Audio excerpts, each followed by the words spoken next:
ભાવનગરમાં સામાજિક તત્વોનો આતંક અગાઉ સામો જોવાની બાબતમાં થઈ હતી બબાલ. જૂની અદાવતમાં મારામારી કરી ઘરને આગચંપી કરી પોલીસે બંને પક્ષોની ફરિયાદ લઈને આગળની કાર્યવાહી હાથ ધરી. ઉત્તર પ્રદેશ પ્રયાગરાજમાં ગંગા યમુના નદી ભયજનક સપાટીથી ઉપર વહેતા લાખો પરિવાર પ્રભાવિત. નીચાણવાળા વિસ્તારોમાં હજારો ઘર ડૂબ્યા. નદીઓના જળસ્તરમાં સતત વધારો નોંધાતા લોકોની ચિંતામાં વધારો. પૂર પ્રભાવિતોની સુરક્ષિત સ્થળે જવાની તંત્રની સૂચના. ઉત્તર પ્રદેશના જૌનપુરમાં ભારે વરસાદથી ઠેર ઠેર ભરાયા પાણી. રહેણાંક વિસ્તારમાં પાણી ઘૂસી જતા સ્થાનિકોને હાલાકી. પાણી નિકાલની વ્યવસ્થાના અભાવે લોકોમાં તંત્ર સામે રોષ. ગાઝીપુરમાં અવિરત વરસાદના કારણે પાણીના સ્તરમાં નોંધપાત્ર વધારો. ઉત્તરાખંડમાં કેદારનાથની યાત્રા ટ્રેક રૂટ પર ફરી શરૂ.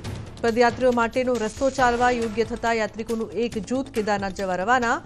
સોનપ્રયાગથી ગૌરીકુંડ થઈને કેદારનાથ પહોંચશે ભક્તો. વરસાદ થશે તો ફરી રોકવામાં આવશે યાત્રા. વારાણસીમાં તમામ ઘાટ પાણીમાં ગરકાવ. ગંગા નદી કિનારે ઘાટ પર રહેતા લોકો પ્રભાવિત. નીચાણવાળા વિસ્તારમાં રહેતા લોકોને સલામત સ્થળે ખસેડાયા. નદીના વધતા સ્તરના કારણે કાશી ધાર્મિક વિધિ માટે આવતા શ્રદ્ધાળુઓમાં પણ નિરાશા. બિહારના બેતિયામાં વરસાદના કારણે પાણી ભરાતા બાઇક સવાર ખુલ્લી ગટરમાં ખાબક્યો. સ્થાનિકોની મદદથી બાઇક ચાલકને બચાવાયો. કરોડોના ખર્ચ બાદ પણ પાણીનો નિકાલ ન થતા લોકોમાં ફેલાયો રોષ. બિહારના જમુઈમાં ભારે વરસાદના કારણે નદી નાળા બે કાંઠે. ગિધોરમાં નદી પર બનેલો પુલ તૂટ્યો. બુલાઈ નદીનું જળસ્તર વધતા પ્રચંડ પ્રવાહ સાથે વહી ગયો પુલ. ઘનશ્યામ મંદિરમાં અવરજવર માટે રસ્તો થયો બંધ. બિહારમાં વૈશાલીમાં ગંગા નદીની સપાટી ભયજનક સ્તરે પહોંચી. રાઘોપુર વિસ્તારમાં નદીના પાણી ઘૂસી જતા લોકોને પરિવહનમાં પડી હાલાકી. અનેક ગામોમાં પૂરના પાણી ઘૂસી જતા તંત્રએ રાહત શિબિર સહિતની કામગીરી કરી શરૂ. ઉત્તર પ્રદેશના વારાણસીમાં ગંગા નદીના જળસ્તરે ભયજનક સપાટી વટાવી. ગંગા નદીમાં ભારે આવક બાદ ગંગા નદી અને કાંઠા વિસ્તારનો આકાશી નજારો આવ્યો સામે. નદીના 84 ઘાટ જળમગ્ન થતા લોકોને સ્થળાંતર કરવાની ફરજ. ઉત્તર પ્રદેશમાં ભારે વરસાદ બાદ ગંગા અને યમુનાના જળસ્તરમાં ભયજનક વધારો. પ્રયાગરાજના કચરી ક્ષેત્રમાં પૂરનું પાણી ઘરમાં ઘૂસી જતા રહીશોને ભારે હાલાકી. ઘરવખરી સહિતની વસ્તુ પલળી જતા લોકોને વેઠવું પડ્યું ભારે નુકસાન. ઉત્તરાખંડના નૈનીતાલમાં ભારે વરસાદની અનેક રસ્તાઓ જળમગ્ન થયા. હલ્દાનીથી નૈનીતાલ અને ભીમતાલ જતા બંને રસ્તાઓ થયા પ્રભાવિત. નૈનીતાલ જતો રસ્તો જળમગ્ન થતા અને ભીમપાલ જતા રસ્તા પર ભૂસ્ખલનથી પરિવહનને પહોંચી અસર. ઉત્તરાખંડમાં ચમોલી જિલ્લામાં ભારે વરસાદ બાદ નદી નાળાઓનું જળસ્તર વધ્યું.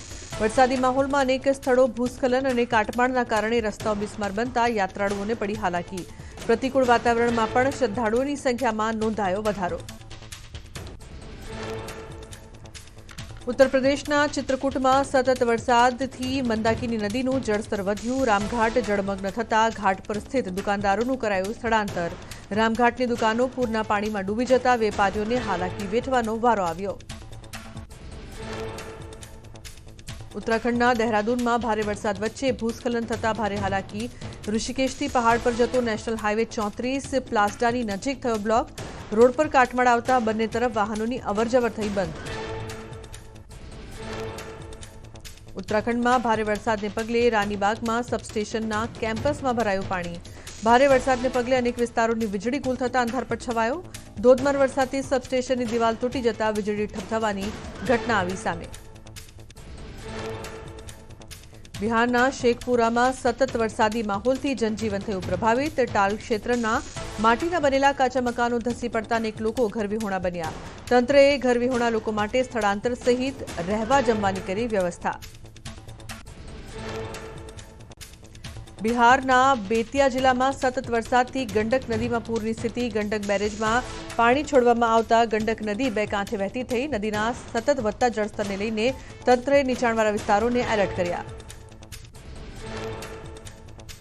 મધ્યપ્રદેશના જબલપુરમાં ભારે વરસાદ ખેડૂતો માટે વેરી બન્યો. ધોધમાર વરસાદ બાદ ખેતરો બેટમાં ફેરવાઈ જતા મકાઈ અને ડાંગરના પાકને પહોંચ્યું નુકસાન. તંત્રના અણઘડ આયોજનના કારણે પાણીનો યોગ્ય નિકાલ ન થતા ખેડૂતોમાં ફેલાયો રોષ. છત્તીસગઢના બલરામપુરમાં ભારે વરસાદ બાદ નદીઓ બે કાંઠે થઈ દિબરી નદી પર બનેલો કોઝવે પાણીમાં ગરકાવ થતા સેમરસોટ અને પ્રતાપપુરનો સંપર્ક ખોરવાયો. અચાનક પૂરના કારણે પુલની બંને બાજુ ટ્રાફિક જામના દ્રશ્યો દેખાયા. ઉત્તરાખંડના હરિદ્વારમાં વરસાદી માહોલ. યાત્રાધામ હરિદ્વાર અને આસપાસના વિસ્તારોમાં ભારે વરસાદ. રસ્તા પર વહેતા થયા પાણી. સતત વરસાદથી શ્રદ્ધાળુઓને હાલાકી. જૂનાગઢના કેશોદમાં લાંબા વિરામ બાદ ફરી વરસાદી માહોલ. કેશોદ સહિત આસપાસના ગ્રામ્ય વિસ્તારમાં વરસ્યો ધીમી ધારે વરસાદ. ખેડૂતોમાં ચિંતા. વરસાદી માહોલથી ખેડૂતોમાં ખુશી છવાઈ. સાબરકાંઠાના વિસ્તારોમાં વરસાદી માહોલ છવાયો. પ્રાંતિજ, ખેડબ્રહ્મા, તલોદ, વિજયનગર, વડાલી અને હિંમતનગરમાં વરસ્યો ધીમી ધારે વરસાદ. હવામાન વિભાગે પણ જિલ્લામાં કરી વરસાદની આગાહી. વરસાદને પગલે વાતાવરણ બન્યું ઠંડુગાર. રાજ્યમાં આગામી 7 દિવસ હળવાથી મધ્યમ વરસાદની આગાહી. 4 થી 10 ઓગસ્ટ સુધી રહેશે સામાન્યથી મધ્યમ વરસાદ. સૌરાષ્ટ્ર પર અપર એર સર્ક્યુલેશનની રહેશે અસર. માછીમારોને કોઈ વોર્નિંગ નહીં. આગામી 7 દિવસ રાજ્યમાં સામાન્ય વરસાદની આગાહી. આજે મધ્ય અને દક્ષિણ ગુજરાતમાં વરસાદની શક્યતા. ઉત્તર ગુજરાતમાં હળવાથી મધ્યમ વરસાદની સંભાવના. વરસાદ ખેંચાતા રાજકોટ જિલ્લાના ગ્રામ્ય વિસ્તારમાં ખેડૂતો મુકાયા ચિંતામાં. રામનગર ગામમાં 22 દિવસથી વરસાદ ન થતા વાવેતર નિષ્ફળ જવાના આરે. વારંવાર વીજ કાપથી પિયત કરવામાં પણ હાલાકી. શિયાળુ પાક માટે પાણી નહીં બચે તેવી ભીતિ. રાજકોટના ગ્રામ્ય વિસ્તારમાં ખેડૂતો વીજ ધાંધિયાથી પરેશાન. 8 કલાક માટે લાઇટ આવે છે પણ દર થોડી વારે વીજ પુરવઠો ખોરવાતા હાલાકી. વારંવાર વીજ ફોલ્ટ થવાથી ખેડૂતોની મોટરને પણ થાય છે નુકસાન. ગીર સોમનાથમાં વીજળીના ધાંધિયાને લઈને ખેડૂતોમાં રોષ. વરસાદ ખેંચાતા પિયત સમયે વીજળી ગુલ થઈ જતા ખેડૂતોને પડે છે હાલાકી. દિવસના 7 કલાક વીજળી આપો પણ પૂરતી વીજળી આપો તેવી ખેડૂતોની માંગ. અમદાવાદમાં ફ્રી શિપ કાર્ડ ધારક વિદ્યાર્થીને ફી ભરવા દબાણ કરતા કર્યો આપઘાતનો પ્રયાસ. ટ્રાન્સસ્ટેડિયા યુનિવર્સિટીએ વિદ્યાર્થી પાસે ફીની કડક ઉઘરાણી સાથે પેનલ્ટી લગાવી. ઘટનાને લઈને એનએસયુઆઈ અને પીડિત પરિવારનું વિરોધ પ્રદર્શન.